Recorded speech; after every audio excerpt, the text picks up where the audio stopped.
Cristo es el único mediador, pero como nos dice San Pablo, debemos rezar unos por otros.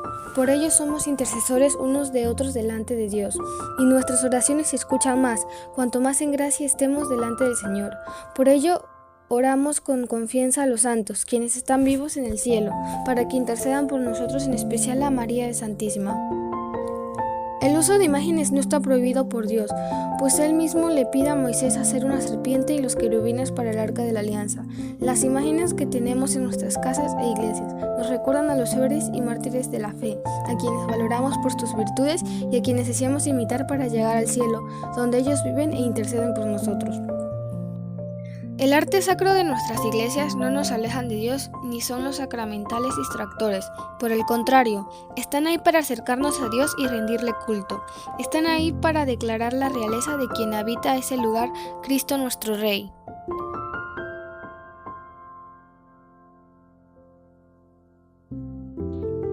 Los católicos no interpretamos la Biblia de manera personal o particular, sino que nos basamos en la sagrada tradición que viene desde los apóstoles, el magisterio y los santos teólogos de nuestra Iglesia Católica. Sin duda, podemos interpretar pasajes de la Biblia con nuestra inteligencia y nuestra razón, pero basarnos en nuestro solo juicio puede llevarnos a errores y es dañino para nuestro bienestar espiritual. Las diversas interpretaciones de la Biblia, de la palabra de Dios, lejos de llevar a la unidad querida por Cristo, nos alejan de la verdad, la cual es inmutable y no evoluciona ni cambia con el tiempo.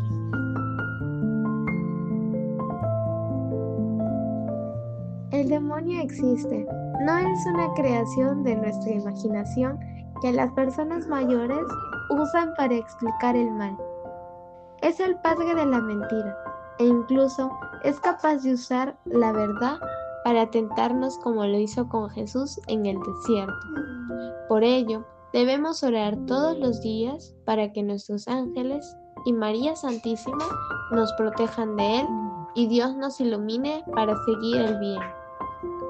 El purgatorio y el infierno son una realidad. El primero es un estado de purificación final de los elegidos, que es completamente distinto del castigo de los condenados.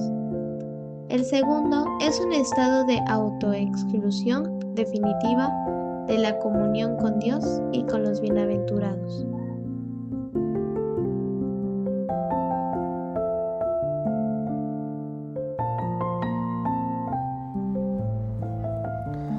San Pedro fue instituido por el mismo Cristo como el primer papa, pues no solo le dice que sobre él edificará su iglesia, sino que además solo él le entregará las llaves del reino. Estas lo convierten en el primer ministro de Cristo Rey, y solo a él se le da la autoridad de atar y desatar sobre tierra y cielo. Y ya que no puede haber falsedad en el cielo, entendemos que Pedro no puede declarar ninguna falsa doctrina en la tierra. Esta es la promesa de Cristo sobre la infalibilidad de Pedro y de todos sus sucesores. El Papa no impone sus decisiones en la Iglesia, sino que actúa siempre con el cuerpo de obispos como primer ministro de la Iglesia y basándose siempre en las Sagradas Escrituras y la sagrada tradición que deriva de los apóstoles. Su misión es defender, proteger y promover el depósito de la fe, pero él no decide lo que el depósito de la fe es. La infalibilidad papal no quiere decir impecabilidad.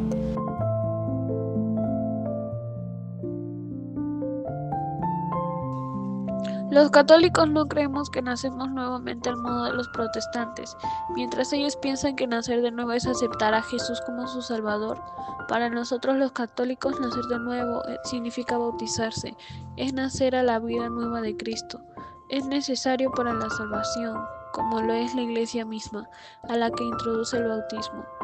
Creemos en el bautizo de los infantes porque sabemos que los primeros cristianos que se convertían se bautizaban ellos y sus familias, donde es de suponer que había infantes también. Además, en ninguna parte Jesús prohíbe el bautizo de los niños, por el contrario, pide que dejen que los niños se acerquen a él. Los católicos, a diferencia de los protestantes, no creemos que nos salvamos solo por la gracia de Dios, sino que debemos trabajar por nuestra salvación, como lo señala San Pablo en su carta de los Romanos.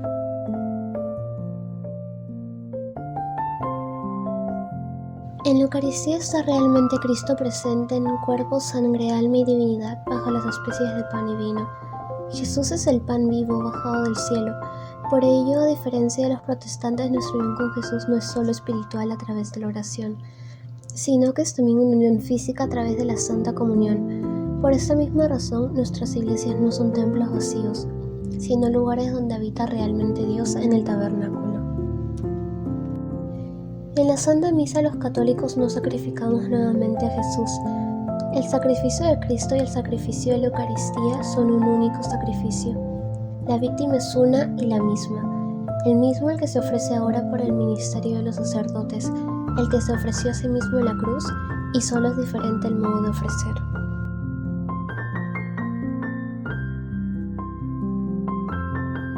El primer sastre de la humanidad fue Dios Padre, quien al echar a Adán y Eva del jardín del Edén, los viste él mismo, dándoles como vestimenta unas túnicas. En esto vemos la importancia de cubrir el cuerpo, pues así Dios lo quiso, y en ello se refleja la virtud de la modestia, que es el pudor, el rechazo a mostrar lo que debe permanecer velado para evitar curiosidades malsanas.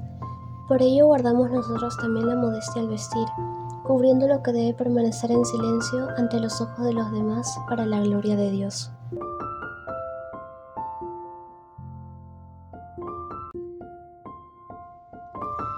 La Inquisición fue un tribunal de misericordia que buscó la conversión de los herejes antes que su condenación.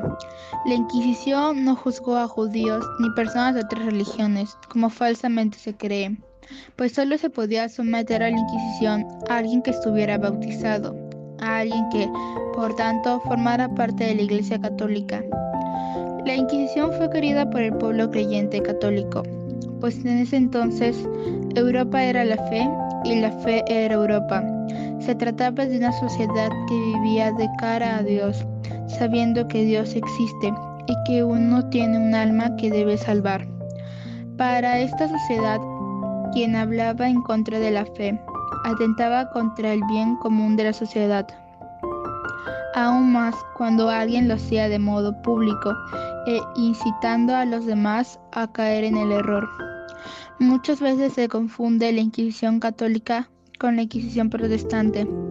Aunque la primera tuvo sus lamentables errores, fue esta última, la Inquisición sangrienta, que acabó en Europa con más de 150.000 personas que no querían dejar su fe.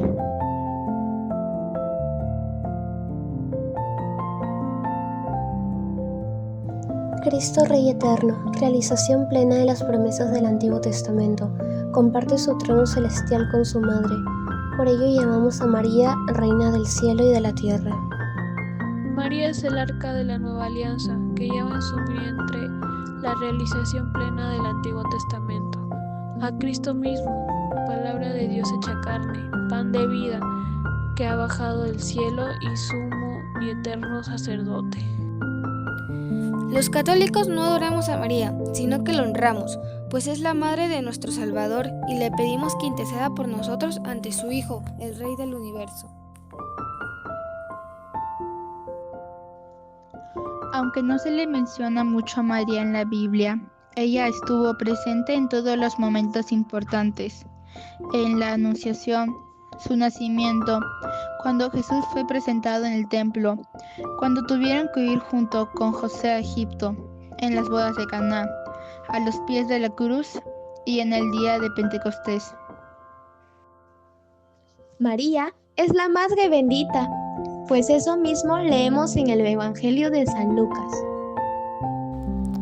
María es la nueva Eva, pues mientras Eva fue el medio por el cual ocurre la caída del pecado original, es María el medio el cual se dio la redención. Y aunque la confianza de María en Dios no causó directamente la redención, sí permitió que el Redentor entrara en el mundo. Por ello la llamamos también corredentora.